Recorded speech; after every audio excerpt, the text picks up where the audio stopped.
Hi, thanks for joining. My name is Brian Willie, B-R-I-A-N Willie, W-I-L-L-I-E, Lead Public Information Officer for South Metro Fire Rescue. Before I introduce everybody, I'll just give you a quick update. We are at 90% containment of the airport fire. We have approximately 130 acres. Today's objective is to work on 100% containment and to strengthen our lines within the perimeter that we have. Joining us today is Fire Chief John Curtis with South Metro Fire Rescue. John Curtis, John-Curtis, Fire Chief, along with Sheriff Darren Weekly with Douglas County Sheriff's Department.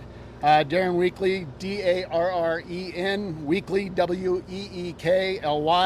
along with Douglas County Commissioner Abe Layden, Abe, A-B-E, Layden, L-A-Y-D-O-N.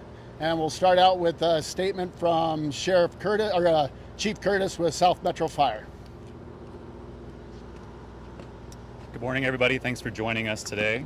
Just to give you a little update on the incident, just after 2 o'clock yesterday afternoon, multiple calls came into South Metro's Emergency Communications Center, where we dispatched a small brush fire response to the area of Highlands Ranch Parkway and Highway 85.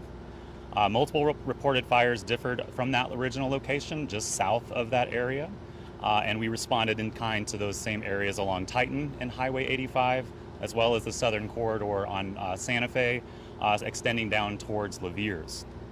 During that time, the Douglas County Air Resources were launched on the initial call and helped visualize some of the southernmost spot fires that were immediately identified. South Metro crews upgraded immediately to a large brush fire response and quickly to a second alarm wildfire interface due to the fire conditions, fuel loads, and potential structure involvement. Unified command was quickly established by South Metro leadership and incident command, bringing all agencies together to focus on tactical priorities and incident stabilization. In total, we had over 140 personnel on scene of this incident from South Metro Fire Rescue, West Metro Fire, Castle Rock, West Douglas Fire, Jackson 105, and Franktown Fire. Area coverage was also provided within South Metro's district by Denver Fire and as well as Aurora to help provide support for our daily incidences that we were running during the same time this incident was occurring.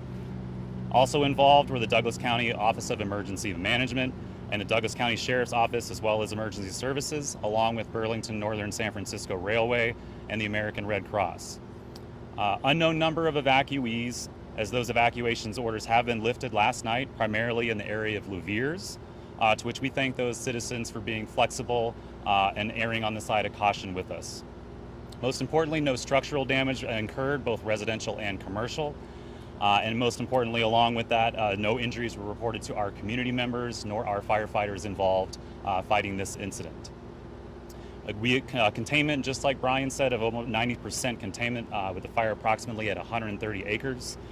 We anticipate this number to increase over the course of the day as it continues to burn in heavier fuel loads down in the Plum Creek bed area. Again, the objective is continuing mopping up this fire and bolstering containment lines, getting to 100% containment hopefully in the next couple of days. We anticipate some higher temperatures and some winds today, but feel comfortable with the containment that we have and the resources that are on scene and in place. We did place orders for both federal and state hand crews, to which they are unavailable due to other incidents occurring in the state of Colorado.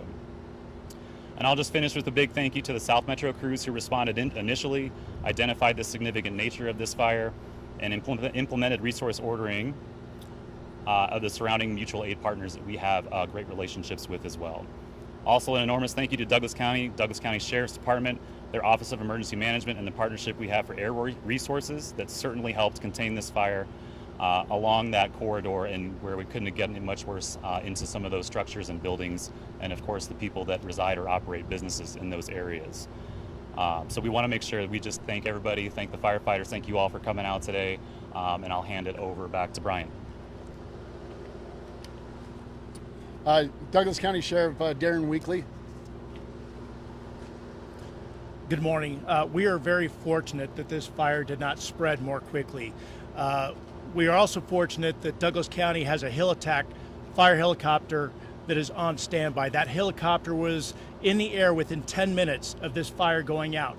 Had that resource not been available, we might be having a much different press conference today.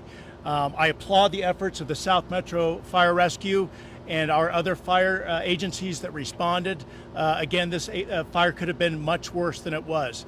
There is an active investigation that is underway to determine the exact cause, but from my understanding, we did have spot fires all the way from Chatfield to south of Leviers.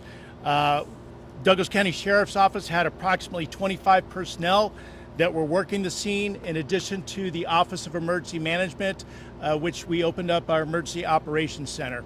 As you know, we did open up a shelter at the Douglas County Fairgrounds.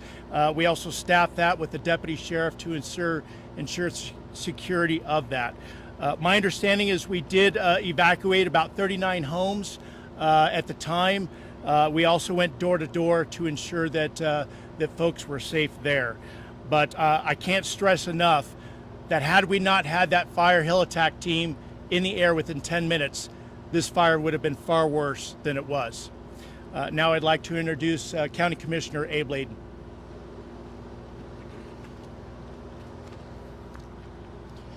Thank you. Good afternoon, everybody. First of all, I'd like to thank really the men and women in fire protection, all of the fire professionals, South Metro Fire, the Sheriff's Office, Emergency Management, and absolutely the Douglas County Hell Attack Team.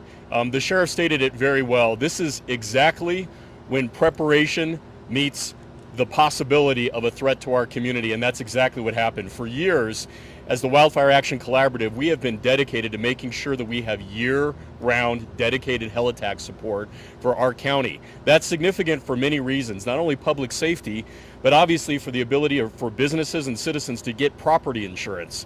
It's an air quality issue. We know that in our travels to DC, meeting with the Forest Service and the Department of the Interior, it's not an if, but a when. We have been advocating with metro area county commissioners that every county needs to have year-round hell attack support. We are the only county in the state of Colorado that has year-round hell attack support. For the benefit of Colorado and our community, we need to continue to lift up fellow governments and make sure we are protecting our citizens. I'm incredibly proud of Douglas County and again the hell attack team for arriving within 10 minutes on the scene. The sheriff said it accurately that this could have been catastrophic and decimate people, pets, property, and structures for years to come. So again, tremendous thanks for the men and women in fire protection, and really pleased to have this nearly contained. Thank you. And just a little bit of a follow-up with the hell attack that we have. We work closely side by side with training with the hell attack, and as what we were doing there, we were doing a direct fill. So the helicopter was actually based out of its base, and we were there as well. We would, as it would land, we would fill it right there, 300 gallons of water out of one of our trucks, and then it would take off. And it was able to make drops about every 5 minutes because of its closeness and the training that South Metro Fire has with that hell attack. And so we do train every year with that helicopter and doing direct fills right there with the helicopter. Now we'll open it up to any questions that you may have. Do you guys have a cause yet? Again, the cause is undetermined and under investigation. There were some social media posts suggesting that it could have been a southbound train sparking that. Can you speak to whether the pattern of where these fires found was near the railroad? Yeah, the fire did travel along multiple spot fires along the train tracks, and there was a train in the area, but it is undetermined if the cause was from the train or not. What resources do you all have today? I'm going to let our wildland incident chief Ted Christopoulos talk about that. I didn't hear the question, but good morning, Battalion Chief Ted Christopoulos, TEDCHRISTOPOULOS, South Metro Fire Rescue, Wildland Operations Chief for the incident, and I did not hear the question. Can you run us through what resources you all have today?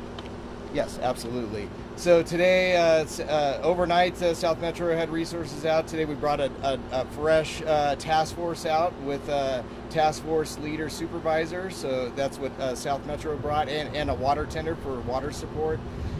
We have Douglas County OEM heli-attack module out there working alongside of Department of Fire Prevention and Control, state of Colorado.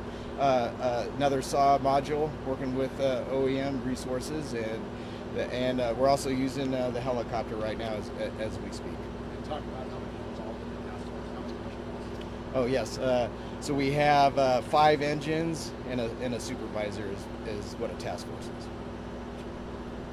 How long, a question about the helicopter, how long have you had the heli-attack force and how much does it cost? Thanks, Vicente. Appreciate that question. $1.8 million was the contribution that Douglas County made to our heli-attack team to not only make sure that it's local, right off of Moore Road, but year-round. So we do have that contract even during the off years. I would remind everyone that fire season is January 1st through December 31st. The Marshall Fire was late December. We all tend to have short memories when it comes to wildfires. Once again, we're here. Being proactive and ahead of the game is significant. We've had that program in place for the last 3 years, and we're continuing to reinforce that with professionals from the state and the feds, as well as our local wildfire professionals. Is that 1.8 million every year? 1.8 million was the investment year-round for aerial support, including that dedicated heli-attack team.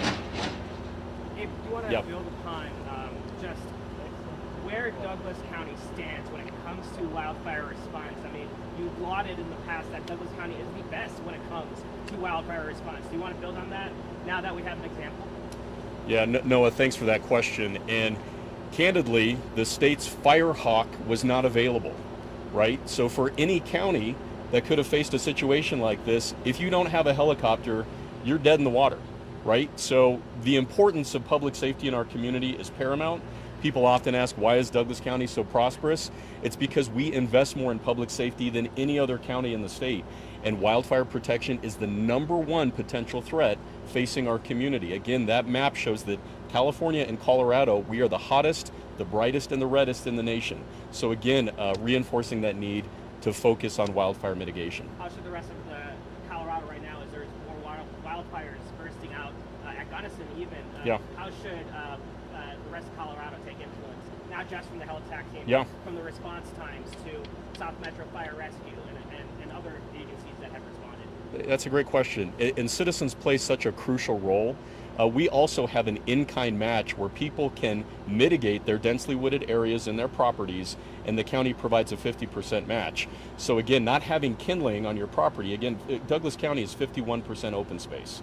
So for citizens to go out and mitigate that gamble oak in and around their property, I would encourage other counties to provide that kind of matching grant for their citizens that might be, cash poor but property rich, again, to prevent the threat of wildfires. Yeah. Speaking of mitigation, the land where this happened, do we know if it had been mitigated recently by the county, or if this some that fall on the railroad, if it's super close to the tracks there? Thanks, Olivia. I'm going to have our wildfire professionals who are on the scene address that. Yeah. I did not hear the question. Sorry. Has the land been mitigated where this was, like by the county or by the railroad? Do we know? That I can't unequivocally answer. Douglas County might, but most of it is not. I mean, around that Plum Creek area is what we call a riparian area. So we basically leave that alone and try not to do anything in there. But the hazard of that, though, is the cottonwood trees and the grass that grows out of there. So I don't want to speak for Douglas County on what projects they've done in the area, because I know they're out in the community in open space doing projects, so that's probably happened. But the areas that we were fighting fire yesterday had not been mitigated. And then, do we know how close the fire got to structures? It came right up to structures in many places. So again, that's definitely the issue of mitigation. We got to start creating some defensible space between the structures to give us an opportunity to get in the middle of that and actually put fires out. So yeah, great message to How get close out. did it come to homes? It came right up to homes on Main Street and Laver's, like literally right up to homes. And we had crews actively engaged in structure protection. And Chief, from a technical standpoint today, what are you looking for? People are watching you talk right now. Is there a possibility wind could come in today and whip up those warm spots? Is that what you're watching, and how are you dealing with that? Absolutely, great question. Yes, every afternoon we're kind of seeing what's going on. We get this incredible heating in the morning time hours, which starts to build up the clouds that we're seeing forming here in the west. So that's pretty much the regimen that we're seeing on a daily basis right now, and we're seeing winds up to 50, 60 mile an hour gusts coming out of the west. So yeah, we're very concerned about that today. That's why we worked really hard last night and again this morning to build containment. But we do have concerns. We have very tall cottonwood trees, 40, 50 feet tall, that have fire all the way up at the top. So as the wind's coming across them, it's throwing embers potentially outside of our line. But again, we feel really comfortable with the resources we have today that we can hold that. Absolutely.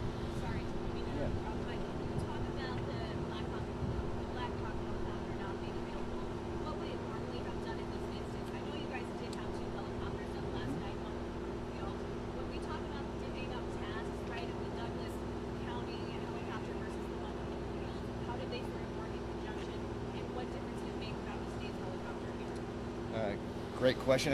Everybody heard about helicopter resources. So yes, we rely on, obviously you heard already how the county's supporting the heliTAC program here, only county in the state of Colorado. And literally we landed there because of this situation where there's limited resources in the state of Colorado. Helicopters are staged on the Front Range, but as the day progresses and initial attack gets going, on top of all the major incidents we have going on the western slope right now, it's a competition for resources. So like right now, as an example, we haven't called for that heavy helicopter, so it's up for anybody else. So it does have an impact, and again, that's why I applaud Douglas County for sure for being proactive, because again, that's what we were running into, that we were requesting resources, and it's 2 hours away from us, and obviously that creates major incidents for us.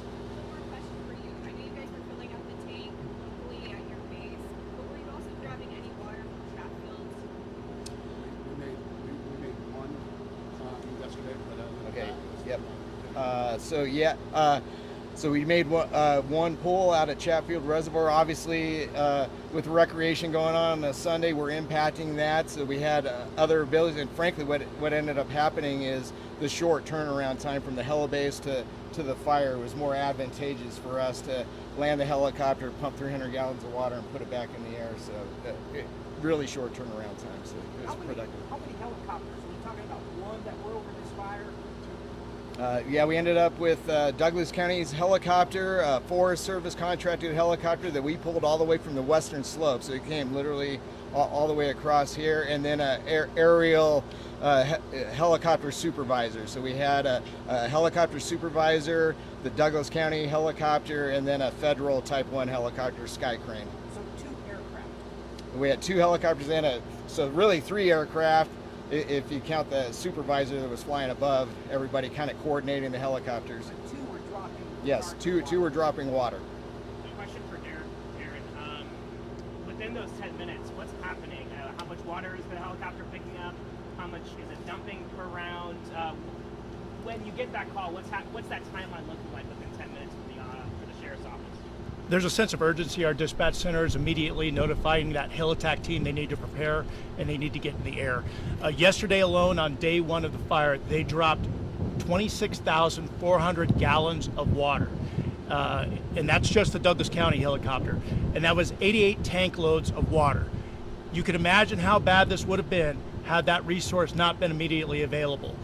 And again, I need to stress the state resource was not available in the metro area. The state of Colorado needs to do a better job. There is nothing more important in government. The most important role of government is public safety. And so the state of Colorado, as the commissioner mentioned, is a hotspot for wildfires. So how we don't have a helicopter ready to go and on standby in the Denver metro area is beyond me. And I'm just grateful, and our citizens in Douglas County should be grateful that our commissioners are willing to make that investment for public safety in Douglas County. You can imagine the millions of dollars in property values that are potentially lost in minutes, because that resource wasn't available. Fortunately for Douglas County, that's not the case. Sheriff, does that helicopter have a video system on it? Pardon me if you put that out and I haven't seen it, but does that, your helicopter that's contracted, have a video system that shows what it's doing from the air? I know they have video available. I'm not sure what is available to you, but I'm sure our PIO can connect you with that. Can you help us get that as soon as possible? Yes. Okay. Thank you. Any other questions? Awesome. All right, thank you all for joining us. At this time, we don't have another press conference scheduled. If you pay attention to both Douglas County Sheriff and South Metro Fire Rescue X accounts and social media accounts, we will update as needed from there. Thank you.